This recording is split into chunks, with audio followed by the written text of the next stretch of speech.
Hello and welcome to Transfer. My name is Matt and I'm joined by Stefan and Ben to discuss the business done by Arsenal this summer as they look to close the gap to Manchester City and potentially beat them to the Premier League title this season. We'll also take a look at the North London derby coming up on Sunday as Arsenal contend with some big injuries in that squad.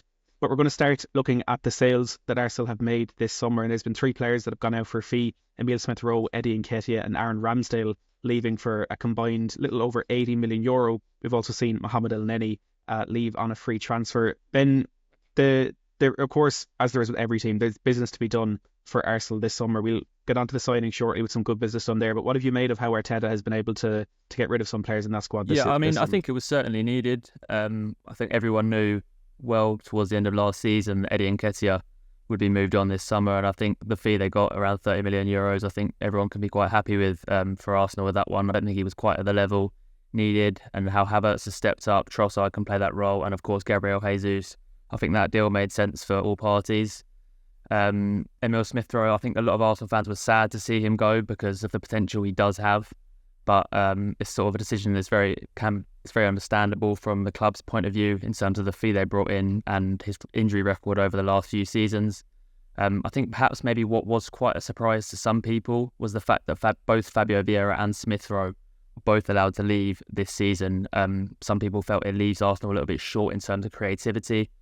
Martin Odegaard, who now does look like he could potentially have an injury for the North London derby, is usually so reliable in that role.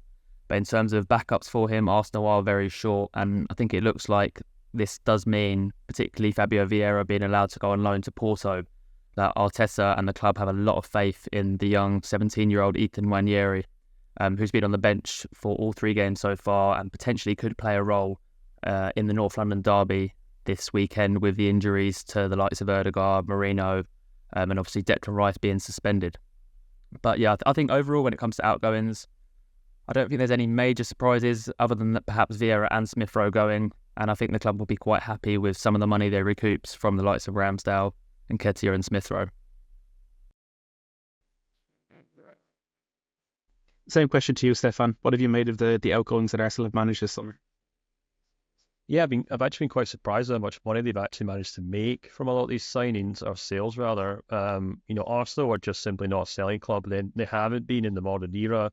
I know they obviously have this reputation under Arsene Wenger for finding really impressive young players, and I guess a handful of those players did get snatched up by quote unquote bigger clubs, your Van Persie's, your Fabregases and the likes, but that hasn't really kind of translated them into becoming a club that do sell players regularly. For example, the Eddie Nketiah deal, I think, if I'm not mistaken, Ben might be able to correct me, but I think it's the joint second biggest sale, maybe the first, that the club have made ever. And that's the kind of backup striker. So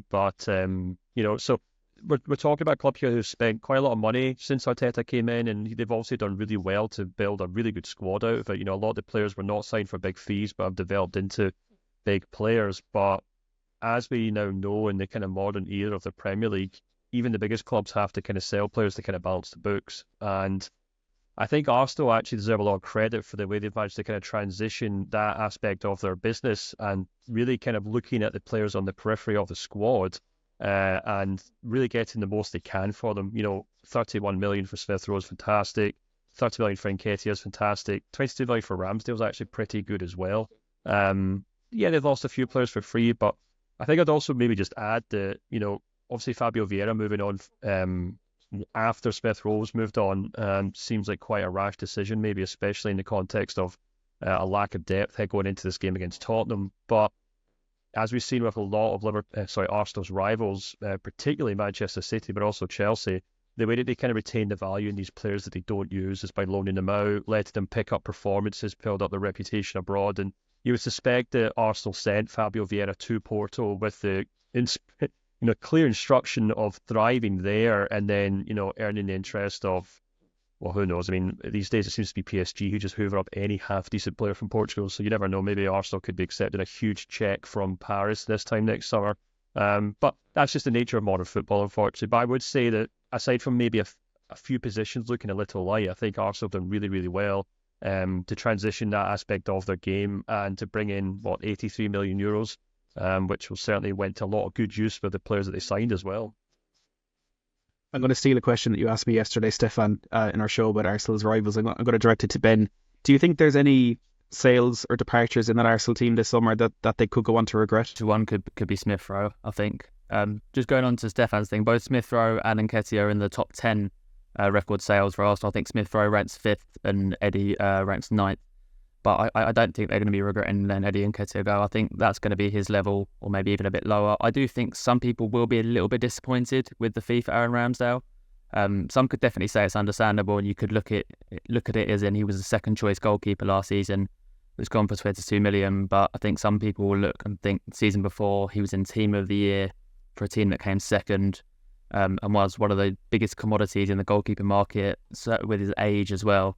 I think some fans would have perhaps expected a little bit more from him, but it was sort of one that went through on deadline day, so one they tried to get through.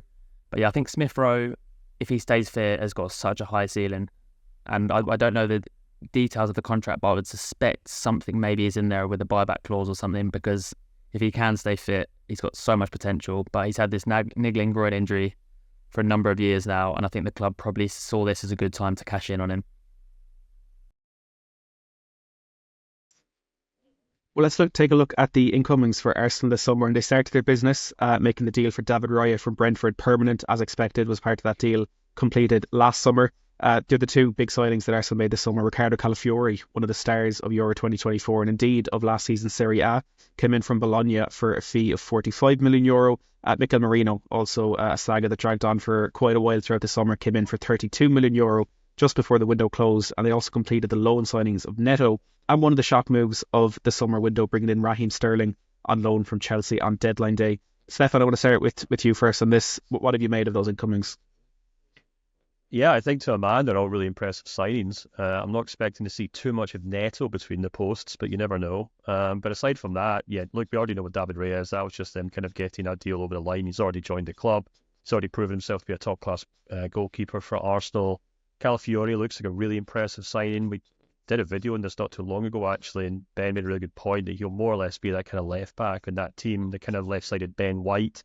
If I'm allowed to kind of paraphrase, I think, what Ben said on the day, and we all know how well Ben White has done since he's kind of transformed into a kind of right centre-back or right-back. So if Calafiori can do that on the left, then, you know, they'll be perfectly well-equipped to kind of continue what was a really impressive defensive display last season. Mikel Merino as well, another impressive player who should bolster that midfield. And as we just kind of looked at, a lot of the kind of players that did move on were central midfielders of some form. You know, we didn't even talk about guys like Mohamed El Neni, who of course aren't big players, but are players that kind of filled in that strength and depth in the middle of the pitch. So yes, Merino's injured right now, but I suspect he'll come on to become a really important player. But I keep getting drawn to that Raheem Sterling move, and I'm really intrigued to see what Mikel Arteta can get out of Sterling.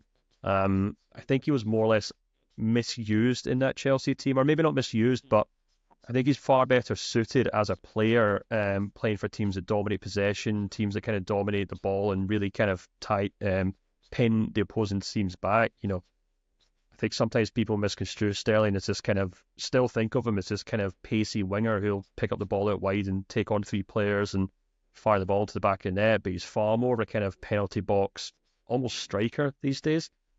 He's primarily a goal scorer, and I think if Arteta can dig up his old notes from when he was assistant coach to Pep Guardiola and figure out how to unlock what Sterling did at Manchester City, he could be a really crucial source of goals for a team that did score enough goals but didn't really have any, you know, quote-unquote dependable goal scorers. Of course, Havertz chipped in, you know, Trossard chipped in, Bukayo Saka was the lead goal scorer, Odegaard obviously scored a lot, but especially on that left, and again, this is something that Ben talked a lot about last season, Martinelli on the left maybe just didn't do enough in terms of creating enough goals. So if Sterling can help bolster that left wing and offer more goals from there, then he could definitely go down as one of the most impressive signings of the summer. And Chelsea might rue the day that they not only allowed him to leave, but agree to continue paying most of his wages if he does continue to go on and score a lot of goals for Arsenal this season.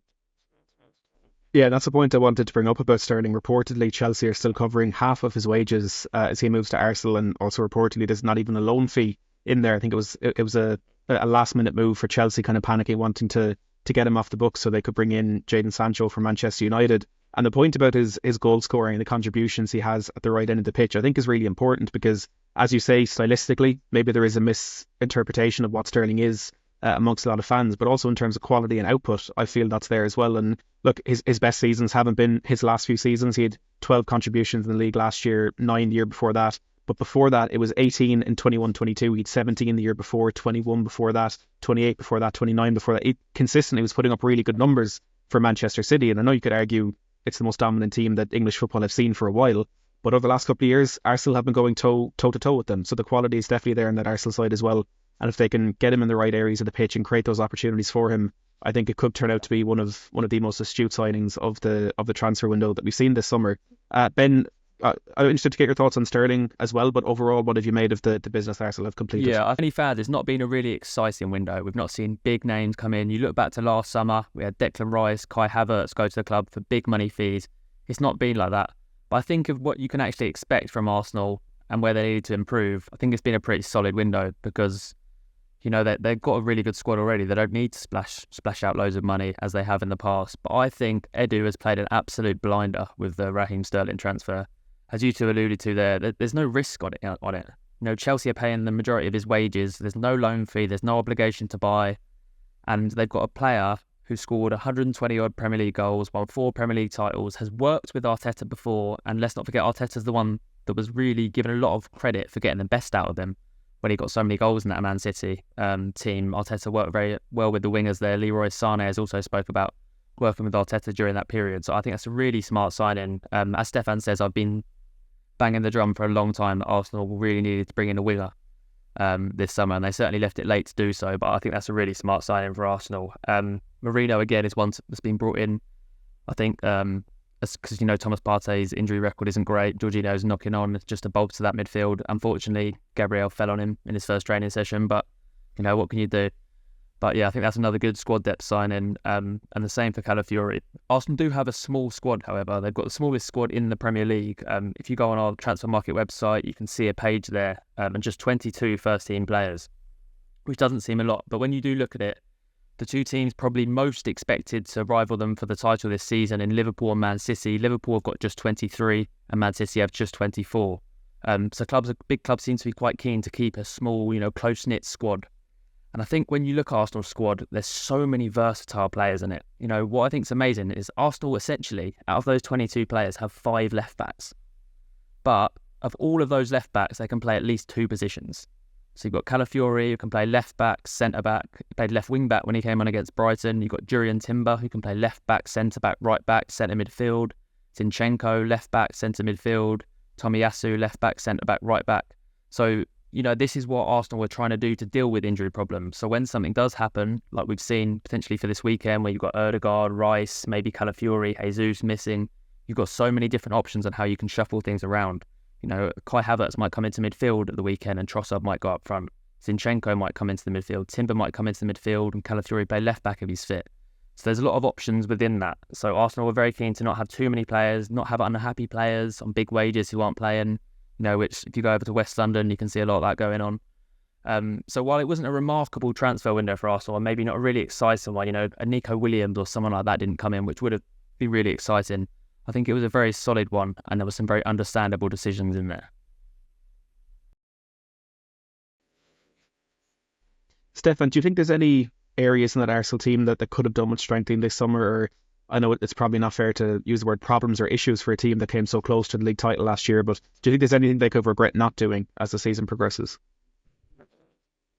I think Arsenal are just in a very delicate situation right now in terms of where the squad is, in terms of its progression, in terms of its development, the expectations I put on them. Kind of look at the players that Arteta has been signing. They are older, more senior players who are coming into that team and expected to hit the ground running. We saw that last season. Kai Havertz and Declan Rice were undoubtedly players that were signed to improve that team from day one. Calafiori, of course, he's 22 years old, but he's expected to be a first-team player. Merino's 28. Raya, obviously, been at the club for a while, 28. Sterling, obviously, 29. So, you know, Arteta is clearly trying to find a way to get over that last hurdle. You know, we've seen them obviously going toe-to-toe with Manchester City, and the problem is with that is that you can't really go out and sign exciting young players, and say to them, yeah, we'll give you, 15, 20 minutes or 15, 20 games a season, because Arteta doesn't really have the space and the patience to say to, even just to draw the comparison to Tottenham for a moment, like Archie Gray, for example. If they'd signed Archie Gray, there's just no chance that Arteta can really say to him, yeah, you're going to play a lot of game time this season, because every single point counts. Not to say that it doesn't count at Tottenham, but there's just those fine margins, I think. And that means that, yes, in an ideal world, they would have a ready-made number 10 who can step in for Odegaard, who I think is still maybe over-relied upon to an extent. But, as Ben said, that's largely due to the fact that he very rarely gets injured. You can see how much, for example, Leandro Trossard means to that squad, because he filled in so many holes in that attack where, for example, if they had gone out and blown the bank and signed someone like Nico Williams, you could see how that would completely disrupt the harmony of the team. Where does Martinelli go? Does he play on the right? Does Saka get shifted over? What happens to Kai Havertz? Things like that. So I think Arteta has that squad exactly where he wants it. It comes with its risks, such as, as we said, going into this weekend, that they maybe don't have the most strength and depth. But if they did have 3 or 4, Ivan Toney's, Williams, whoever else is on the bench, then that could cause its own problems, and that could lead to a lack of performances. That can lead to a lack of consistency, and problems in the changing room where star players aren't getting game time. So it's easy to look at the squad on paper and say, oh, okay, maybe they needed a number 10. Maybe they should have signed a more long-term option at left wing. But I think in the here and now, I think Arsenal have probably done just about as well as they could have been expected to. I think that point about the young players and kind of maybe not having the time to bed them in now is a really good point. And I think it also shows the journey that Arsenal have been on under Mikel Arteta. When you look back at 2021, his first full season at the club, Bukayo Saka at 18 played 32 games in the entire season. Other players like Martinelli, Smith-Rowe, I know he's now left, Odegaard, Nketiah, Gabriel, Tierney, even as young as 23, playing a lot of football. And now that he's got that team and that squad to where it needs to be, I think it's just fine-tuning at this point and putting the finishing touches on it. Before we do talk about that North London derby on Sunday, Ben, I'll come to you first. I want your rating out of 10. Yeah, I'm going to go a solid 6, sort of for the reasons I touched upon. Not really that exciting maybe for the fans, some of the players coming in. But as Stefan mentioned, it's a very good squad, and there's not really too much you can do to it without spending a lot of money and affecting the harmony of the team. I would have liked to see a little bit more money come in for the likes of Ramsdale. But yeah, I think overall a solid window, 6 out of 10.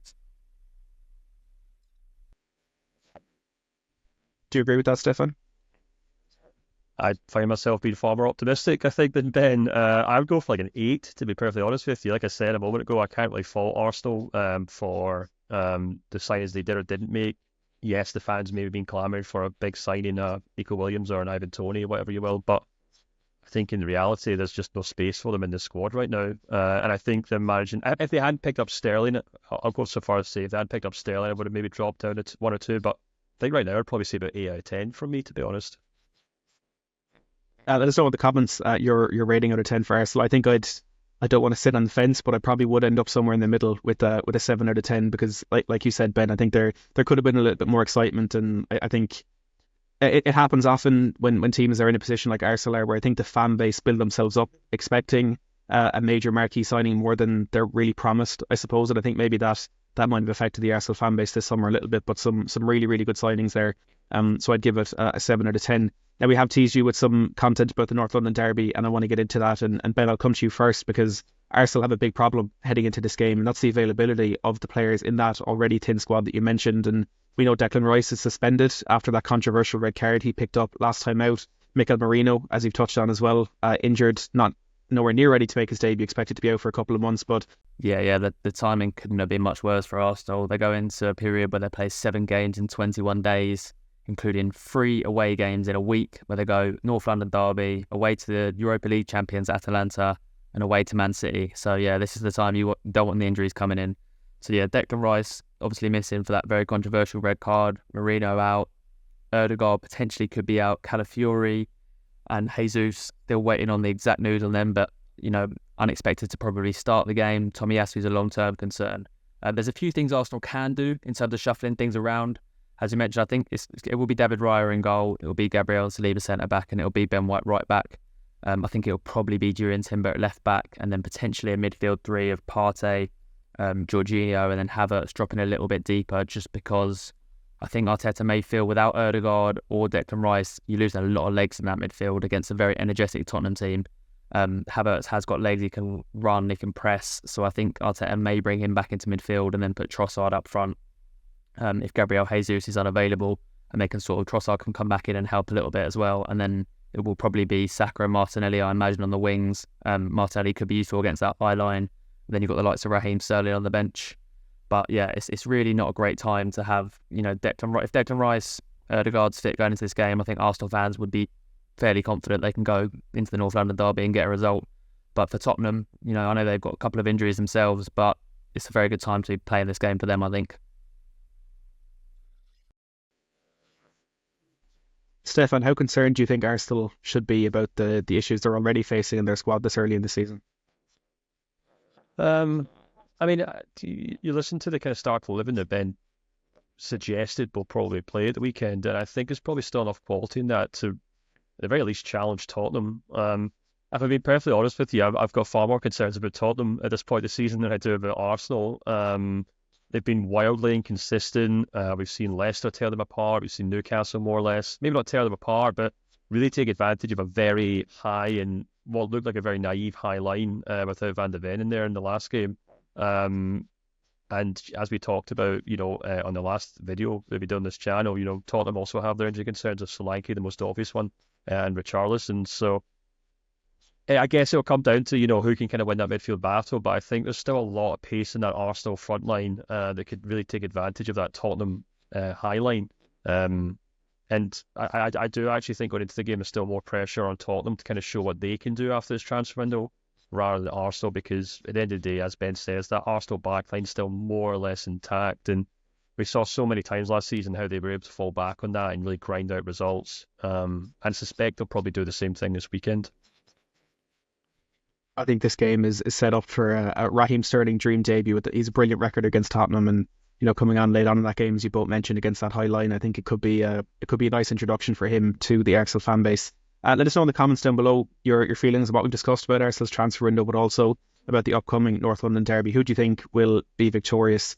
Hit that subscribe button as well down below if you've enjoyed this chat. We'll have more of these videos coming up in the next week or so. But as always, thank you for watching.